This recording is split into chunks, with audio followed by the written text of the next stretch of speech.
Guys and welcome to the movies time channel. और आज हम एक्सप्लेन करने वाले हैं बाथी मूवी को, जो कि हाल ही में रिलीज हुई है। तो वीडियो को शुरू करते हैं। और अगर वीडियो अच्छा लगे तो वीडियो को लाइक जरूर कीजिएगा और इसी तरह के वीडियोस पाने के लिए आप हमारे चैनल को सब्सक्राइब भी कीजिएगा, ताकि आपको इसी तरह के लेटेस्ट और फ्रेश कंटेंट मिलते रहे। तो फिल्म की शुरुआत होती है कुछ दोस्तों से, जो कि पढ़ाई में काफी कमजोर थे। वो एक वीडियो शॉप में जाते हैं, जहाँ पर उन्हें ढेर सारी कैसेट मिलती है और उन्हें चलाने पर उन्हें पता चलता है एक ऐसे सर के बारे में जो कि उन्हें काफी अच्छे से समझा रहा होता है। दरअसल वो एक मैथ्स का टीचर होता है और वो इनके काफी अच्छे से कॉन्सेप्ट क्लियर कर देता है। और उसी कैसेट पे एक एड्रेस भी लिखा हुआ था। जब वो वहाँ पर जाते हैं तो उन्हें पता चलता है कि ये एड्रेस दरअसल में एक IAS का है, जिनका नाम AM कुमार होता है। यहाँ पर वो लोग उस IAS से उस टीचर के बारे में पूछने लगते हैं कि आखिर वो कौन है। तब AM कुमार उन्हें उस टीचर की स्टोरी सुनाता है, जिनका नाम बालामुरुगन होता है। और कहानी 90s में पहुंच जाती है। तो 90s में कुछ अमीर आदमी पहले ही समझ चुके थे कि एजुकेशन उनके लिए एक बहुत बड़ा बिजनेस साबित होगा, इसलिए उन्होंने प्राइवेट स्कूल का निर्माण करवाया और क्वालिटी ऑफ एजुकेशन की वजह से उन्होंने फीस भी बढ़ा दी। और उसी समय पर स्टेट गवर्नमेंट और सेंट्रल गवर्नमेंट अपने स्कूल को ठीक से नहीं चला पाई और गवर्नमेंट तो टीचर को ठीक से सैलरी भी नहीं दे पा रही थी। ऐसे में टीचर्स भी प्राइवेट स्कूल में पढ़ाने लगे और इसी वजह से गवर्नमेंट स्कूल बंद होने लगे और पुअर स्टूडेंट्स के लिए पढ़ाई एक सपना बन गई। कई बार प्रोटेस्ट भी किए गए, लेकिन कुछ नहीं बदला। और फिर एंट्री होती है श्रीनिवास तिरुपति नाम के शख्स की, जिसके पास बहुत सारे प्राइवेट स्कूल और कोचिंग सेंटर्स हैं। तब उसने गवर्नमेंट के साथ मिलके एक योजना बनाई और ऐलान किया कि सारे गवर्नमेंट स्कूल को प्राइवेट स्कूल के साथ ही चलाए जाएंगे। पर कुछ प्राइवेट स्कूल के टीचर्स को दिक्कत थी, पर श्रीनिवास उन्हें समझाता है कि कुछ नहीं बदलेगा, क्योंकि हम गवर्नमेंट स्कूल में 3rd क्लास टीचर भेजेंगे, तो इस तरह से हम पढ़ाई को एक बहुत बड़े बिजनेस के रूप में बदल देंगे। जिसके बाद कुछ टीचर्स को असेंबली में बुलाया जाता है, जिन्हें कहीं भी काम नहीं मिल रहा होता है। तो श्रीनिवास उन सभी को जॉब देता है और अलग अलग गवर्नमेंट स्कूल में भेज देता है। और यहीं पर हम बालामुरुगन नाम के एक मैथ्स टीचर को देख पाते हैं, जो कि एक जीनियस बंदा था। हालांकि श्रीनिवास इस बात से वाकिफ नहीं था कि वो एक जीनियस है। श्रीनिवास उन सभी से कहता है कि अगर उन सभी ने ठीक से काम किया तो उन्हें रिवार्ड मिलेगा। तो बालामुरुगन उनसे कहता है कि आखिर उन्हें किस तरह का रिवार्ड मिलेगा। तो यहाँ पर श्रीनिवास उनसे कहता है कि अगर तुम्हारे सब्जेक्ट के सारे स्टूडेंट पास हो गए तो तुम्हें प्रमोशन मिलेगा। जिसके बाद सारे टीचर्स को अलग अलग गवर्नमेंट स्कूल में भेज दिया जाता है। और यहाँ पर हम देखते हैं बालामुरुगन के साथ 2 और टीचर्स को, जो कि फिजिक्स और केमिस्ट्री के थे। ये लोग एक गांव में पधारते हैं, जहाँ पर इनका बहुत ही अच्छे से स्वागत किया जाता है। इस गांव के सरपंच के साथ साथ बहुत सारी भीड़ भी थी। और इसी स्कूल में मीनाक्षी नाम की एक टीचर भी थी, जो कि इस स्कूल में सालों से पढ़ा रही है। लोग आते हैं चले जाते हैं, लेकिन मीनाक्षी यहीं पर रहकर कई सालों से पढ़ा रही होती है। बालामुरुगन को काफी खुशी होती है कि क्लास में ढेर सारे बच्चे होते हैं और मीनाक्षी उन सभी को पढ़ा रही है। बालामुरुगन भी यही सोचता है कि अगले दिन से इन बच्चों को उसे भी पढ़ाने का मौका मिलेगा। अब रात को हम बालामुरुगन के साथ के 2 और टीचर्स को देखते हैं, जो कि छोटी छोटी बात पर झगड़ते रहते हैं। और इस बार वो इस बात पर झगड़ रहे हैं कि आखिर मीनाक्षी किसकी है। अब अगले दिन बालामुरुगन खुशी खुशी बच्चों को पढ़ाने के लिए स्कूल निकलता है, लेकिन जब वो वहाँ पर पहुँचता है तो उसके होश उड़ जाते हैं, क्योंकि स्कूल में कोई भी बच्चे नहीं थे। तब मीनाक्षी बाला को बताती है कि कल जो हुआ था वो महज एक ड्रामा था और सरपंच के कहने पर वो सारे लोग यहाँ पर इकट्ठे हुए थे। कल से यहाँ पर कोई भी नहीं दिखने वाला है। साथ में वो कहती है कि यहाँ पर ऐसा ही होता है, टीचर्स आते हैं और यहाँ का माहौल देखकर चले जाते हैं, तुम भी चले जाओगे। जिस पर कि बाला उससे कहता है कि वो वादा करता है कि 1 हफ्ते के अंदर वो सारे बच्चों को क्लास में लाकर रहेगा। अब स्कूल में बच्चे नहीं थे और फिजिक्स और केमिस्ट्री के टीचर्स के पास कोई और काम भी नहीं था, इसलिए वो मीनाक्षी के ऊपर डोरे डालना शुरू कर देते हैं। वो बारी बारी से मीनाक्षी को प्रपोज करते हैं, लेकिन मीनाक्षी को उनमें कोई भी इंटरेस्ट नहीं होता है, इसलिए हमेशा वो उन्हें रिजेक्ट करती रहती है। यहाँ दूसरी तरफ बाला गाँव में उन सारे बच्चों के घर पहुँच जाता है, जो कि स्कूल में पढ़ते हैं, और वो स्कूल क्यों नहीं आई ये वजह को जानने लगता है।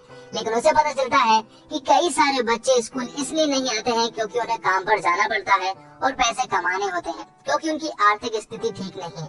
और कई सारे बच्चे ऐसे हैं जो कि पढ़ना नहीं चाहते हैं। दरअसल गांव वालों की सोच ये है कि पढ़ाई से कुछ नहीं होता है, उन्हें बस पैसे कमाने हैं, तो पैसे तो वो काम कर कर भी कमा सकते हैं। ये सारी बातें जानकर वो सरपंच के पास पहुंचता है और गांव के सारे बच्चों को और उनके पेरेंट्स को स्कूल में बुलाता है। यहाँ पर सभी लोग अगले दिन पहुँच जाते हैं। तब बाला उन सभी को एजुकेशन का मतलब बताता है। वो कहता है कि पैसे शराब बेचकर भी कमाए जा सकते हैं, लेकिन इज्जत एजुकेशन से ही कमाया जा सकती है। वो यहाँ पर बड़े बड़े लोगों के जीवन परिचय सामने रखता है और उनकी लाइफ स्टाइल को बताता है कि वो किस तरह से रहते हैं और किस तरह से उन लोगों ने पढ़ाई की। उन बड़े बड़े लोगों की भी आर्थिक स्थिति ठीक नहीं रहती थी, लेकिन पढ़ाई के दम पर वो बड़े आदमी बने। जिसके बाद गाँव के लोग बच्चों को अगले दिन से स्कूल भेजने के लिए मान जाते हैं। और यहाँ पर मीनाक्षी बाला से थैंक यू कहती है, साथ में वो उससे कहती है कि तुमने जो किया वो बहुत अच्छा किया, ऐसा पहले आज तक किसी ने भी नहीं किया है।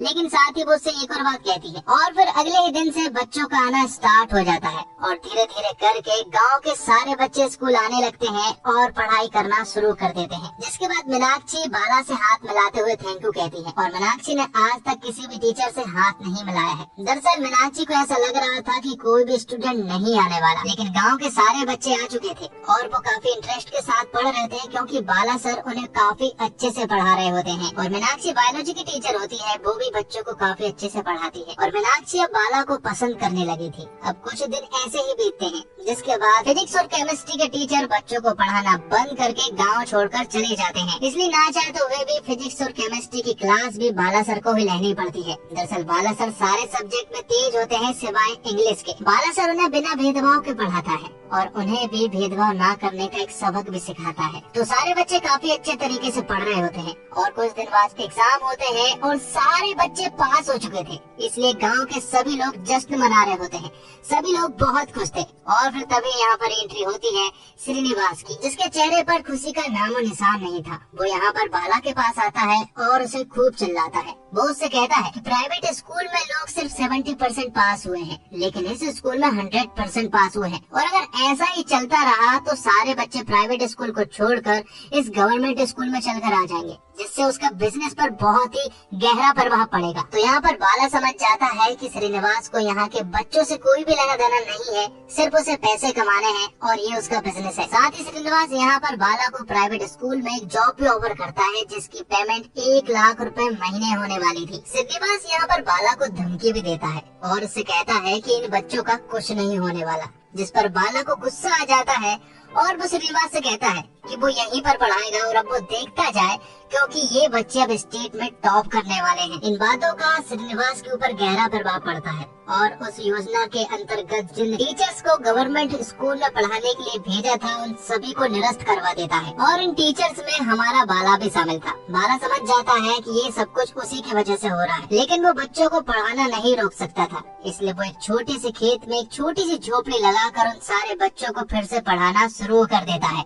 लेकिन श्रीनिवास को ये भी नहीं देखा गया और वो अपने गुंडों को वहाँ पर भेज देता है, जहाँ पर उस खेत की झोपड़ी को तोड़कर वहाँ की सारी चीजों को तोड़फोड़ कर दिया जाता है। जिसके बाद वो बाला को मारने लगते हैं, लेकिन यहाँ पर बाला को गुस्सा आ जाता है और वो सभी को बेरहमी से मारता है। लेकिन इस मारा पीटी के चक्कर में बाला को जेल हो जाती है और यहाँ पर उसने उन पुलिस वालों पर भी हाथ उठा दिया था, इसलिए उसे जेल में काफी ज्यादा टॉर्चर किया जाता है और काफी ज्यादा मारा जाता है। ये सारी बातें जब स्टूडेंट को पता चलती है तो वो दौड़ते हुए आते हैं, जहाँ पर बाला को उसके घर बहुत ही बुरी हालत में छोड़ दिया था और साथ ही उसे गांव से निकालने का हुक्म भी दे दिया गया था। जिसके बाद बाला अपने घर आ चुका था। वो अपने पिता से बताता है कि उसे जॉब से निकाल दिया गया है। जिसके बाद बाला ने कई जगह पर जॉब लेने की कोशिश की, लेकिन कहीं से भी उसे जॉब नहीं मिल रही थी, इसलिए क्योंकि उसने श्रीनिवास से पंगा ले लिया था।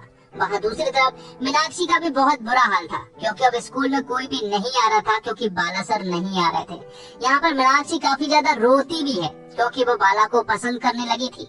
इसलिए वो एक दिन बाला के पास आई और वो उससे वापस चलने को कहती है, लेकिन यहाँ पर बाला उससे कहता है कि गांव से उसे निकाल दिया गया है, वो वापस गांव में नहीं जा सकता है। तब मीनाक्षी उससे कहती है कि अगर हम बच्चों को नहीं पढ़ाएंगे तो उनका फ्यूचर पूरी तरह से खराब हो जाएगा। थोड़ी देर के बाद बाला के दिमाग में एक आइडिया आता है और वो मीनाक्षी से कहता है कि अगर वो गांव नहीं जा सकता है तो क्या हुआ, वो यहीं से बच्चों को पढ़ाएगा। बाला सर ने वीडियो रिकॉर्डिंग के माध्यम से अपनी सारी वीडियोस बना ली और उन बच्चों तक पहुंचा दी। बच्चों ने उन्हें बड़े ही अच्छे तरीके से देखे और अच्छे से पढ़ाई की। ऐसा कई दिनों तक चलता रहा। बाला उन्हें वीडियो के माध्यम से पढ़ाता रहा और बच्चे अपनी फुल ईमानदारी के साथ पढ़ते रहे। लेकिन अब ये बात श्रीनिवास को मालूम चल चुकी थी और कुछ दिनों के बाद एग्जाम भी था। श्रीनिवास समझ जाता है कि ये बच्चे फिर से टॉप करने वाले हैं और जिस दिन एग्जाम था बच्चों का, और वो जिस बस से जाने वाले थे, श्रीनिवास उस बस में अपने गुंडे भेज देता है। वहाँ जाकर वो गुंडे उस बस में घुस जाते हैं और यहाँ पर उन बच्चों को रोकने की कोशिश करते हैं, लेकिन तभी एंट्री होती है बालासर की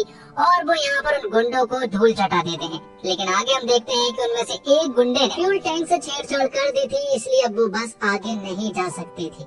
ये सभी लोग उदास होकर बैठ जाते हैं, लेकिन तभी पीछे से ढेर सारी बैलगाड़ी आ जाती है और वो इन सारे बच्चों को स्कूल सेंटर तक आसानी से पहुंचा देती है। जिसके बाद सारे बच्चे अच्छे से एग्जाम देते हैं और फिर कुछ दिनों के बाद रिजल्ट आ जाता है। बच्चे सारे घबराए हुए थे और जब रिजल्ट उन्हें पता चलता है तो वो बहुत ज्यादा खुश हो जाते हैं, क्योंकि उनकी रैंक स्टेट में 50 से सबकी नीचे थी। और उन्हीं बच्चों में AM कुमार का एक लड़का था जिसकी फर्स्ट रैंक लगी थी, जो कि एक अंडररेटेड बॉय था। उसके माता पिता नहीं थे, इसलिए वो हमेशा बालासर के साथ रहा करता था। बालासर उसे मारा करते थे क्योंकि उसकी गलत संगत थी। AM कुमार का नाम मुत्थू होता है और मुत्थू ही हमें स्टोरी सुना रहा होता है और अब वो प्रेजेंट में IAS बन चुका है। बच्चे बहुत ज्यादा खुश थे और साथ ही साथ बालासर भी बहुत ज्यादा खुश थे, इसलिए वो ढेर सारे नारियल तोड़ते हैं। लेकिन अब आगे की पढ़ाई मुश्किल थी, क्योंकि अब आगे बहुत सारा पैसा लगने वाला था।